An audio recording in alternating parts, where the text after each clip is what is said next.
I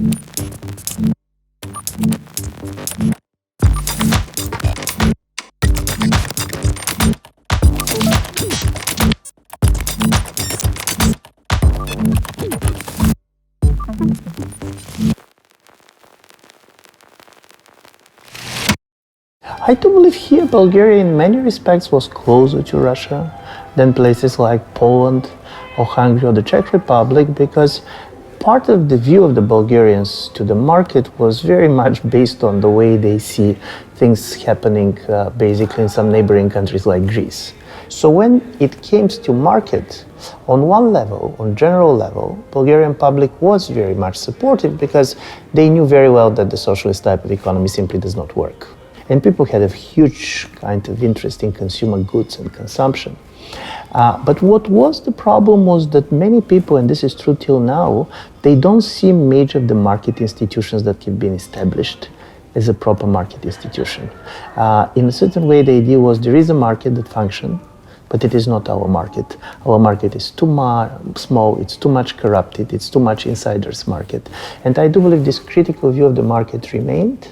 And from this point of view, countries like Bulgaria and Romania are probably closer in their ambivalence than Russia. The difference is that nevertheless that people are much more skeptical than, for example, Poles or Estonians when it comes to what the market can deliver.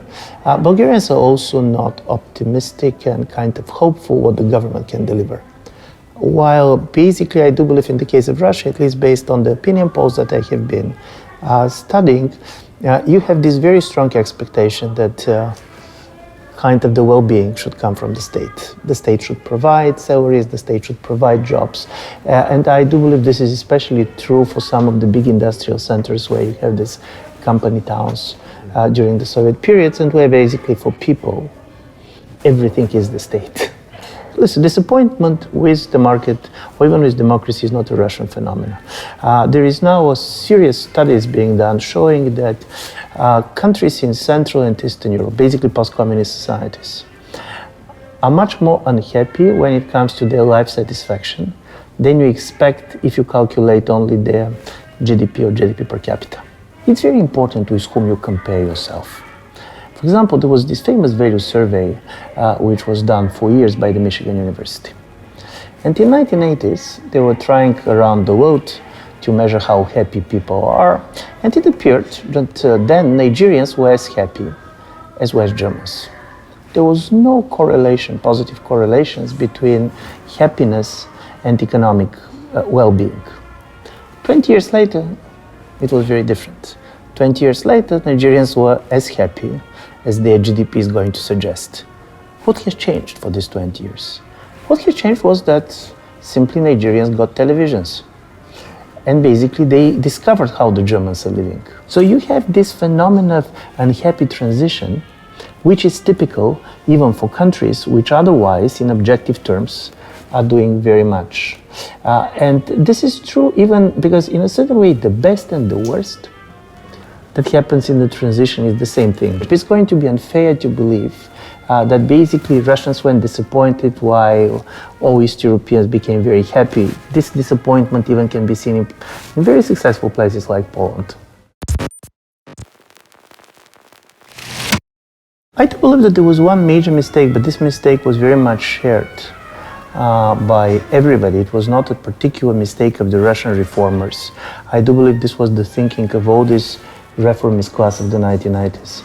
They do believe that it's enough to basically remove the old system, and the market and democracy are going to come as the natural state of affairs. Also, they believe that the moment when you're basically removing state regulation, what is emerging is the market. But the truth is that you need a very functional state in order to have a functional market. And I do believe this is something that basically the reformers in many countries underestimated, and this was of course much stronger in Russia because of the size of the country, but also because of the nature of the economy. So as a result of it, when you have the privatization, the logic of people like Chubais was it's enough to put the economy in private hands, and then basically private owners are going to take care of themselves. But it was not the case. And as a result of it, for people, what they saw was not so much the marketization of the economy, but the corruption of the economy. What used to be a state monopolist became a private monopolist. And the private monopolist can be even more painful. Because for the people, they even less possibility to influence decision making. I do believe that, of course, the nature of the Russian economy, where in Russia, basically, you're not so much exploiting people, but nature, in order to get money, this even more kind of strengthened this negative trend. This allowed really people who didn't basically achieve much to become the huge billionaires and others of incredible type of wealth which they did not have created. And I do believe this made people extremely suspicious. The story was that what happened after 1989 was in a certain way privatization of the profits and nationalization of the losses of the economy.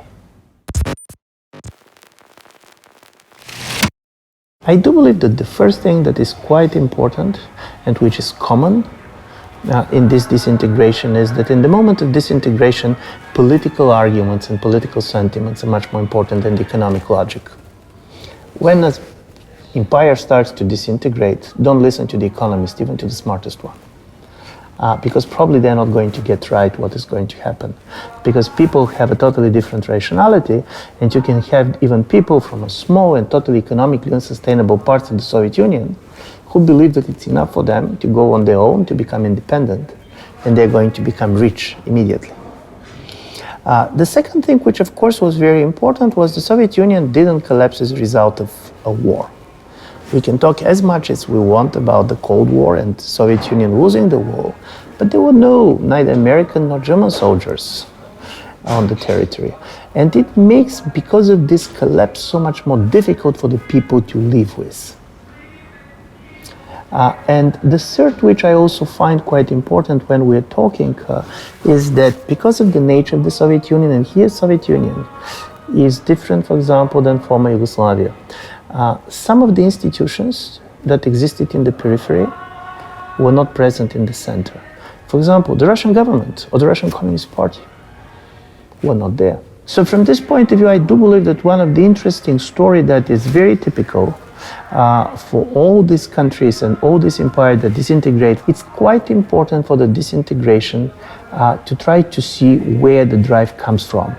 And it never, in a certain way, periphery never can disintegrate an empire. The Baltic republics wanted to leave, from the very first day they were in. But it was not the leaving of the Baltic republics that basically determined the collapse of the Soviet Union. It was the decision of the Russian Federation that they cannot share the burden, basically, in their views of keeping others. That very much predetermined what happened. And I do believe that here, both President Yeltsin and others didn't manage to explain this to the Russian public. And this is why, till now, the collapse of the Soviet Union looks as a kind of a big conspiracy from outside. If you read, for example, the documents about unification of Germany, if you see basically how the West was imagining how Europe is going to look after the Cold War, all this was based on the assumption that in one or the other form the Soviet Union is going to survive. So from this point of view, the very popular narrative that Soviet Union was disintegrated because of the pressure from outside, in fact, it's not right.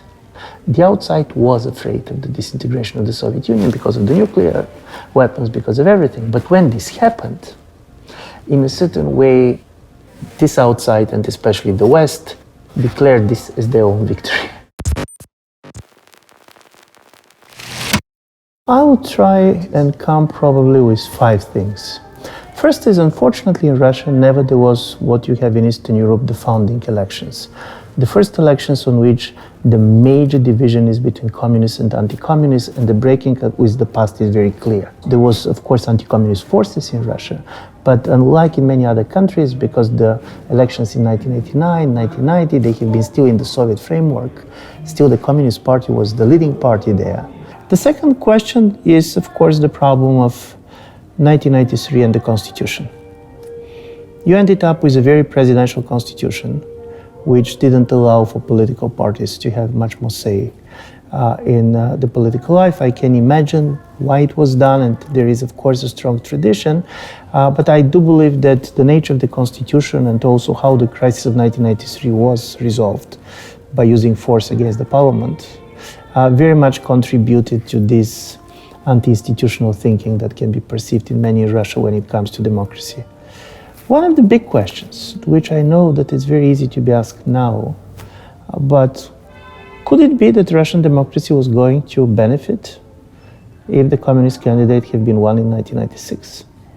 Not because the communist candidate was a better candidate, I was going to vote if I was Russian for President Yeltsin then, but because of this turn of power, because people are going to have the feeling that they're empowered. It's them who decide who is going to govern the country. But because it was done at the moment when you have an acting president and acting power, I do believe it created this legacy of a very strong manipulated elections, this type of a very technological view of what's happening, which hurt Russian democracy. If you go to the fourth important element, of course, this was the 1998 financial crisis. And here I do believe this was a positive view, because you have a major crisis, but this crisis didn't lead to the collapse of the democratic or economic system. And I'm saying this because one of the strengths of the democratic regimes is their capacity to survive crisis.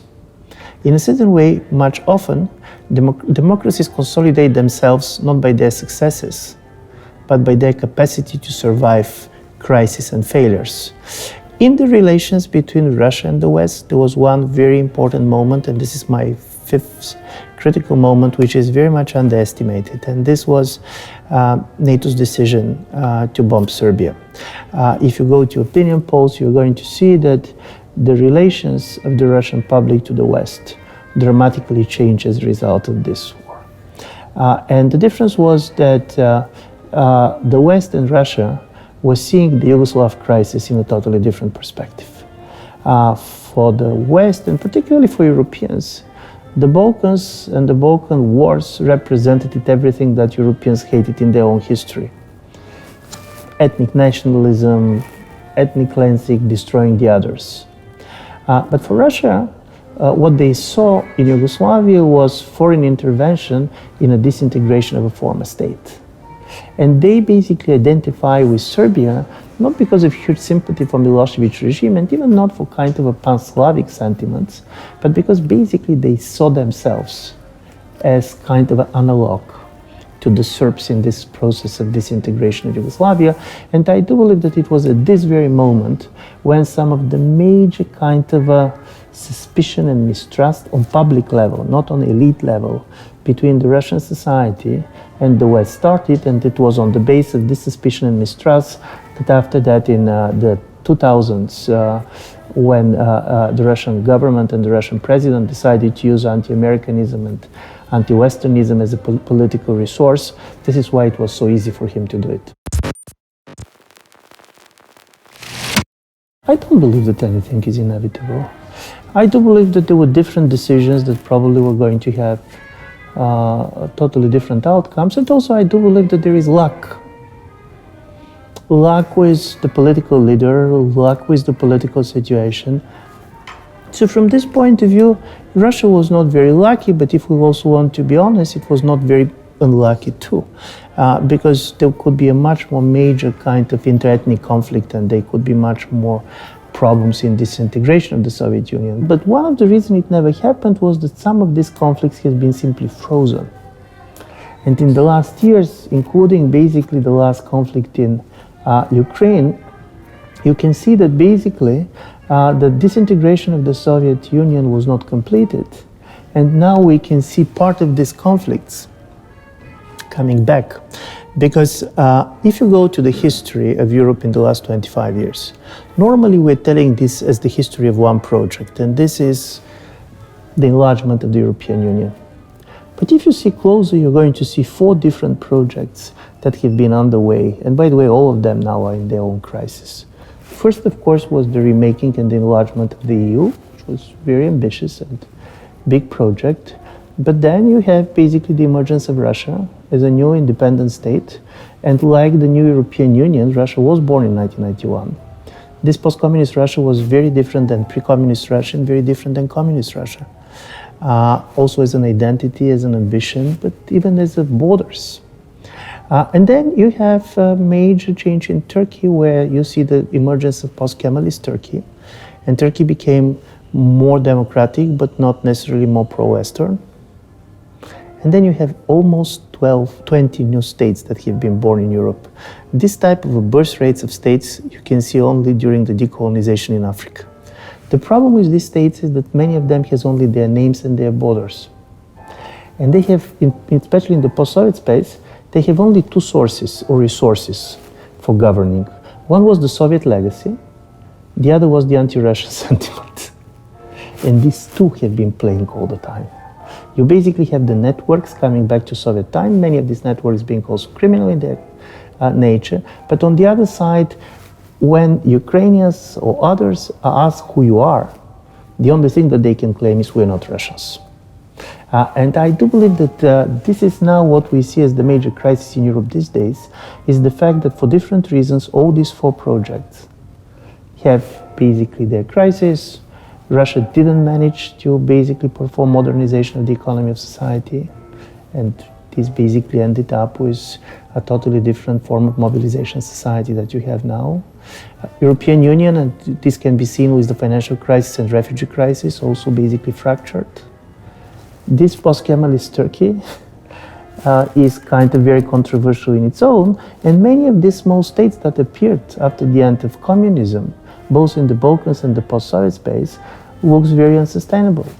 Moldova, you look around and you can see that it's a very badly governed places with a very weak political identities. So I do believe in a strange way now, 25 years after the beginning of the changes, it allows us to see more than one history of what is happening, and I don't believe that anything was inevitable.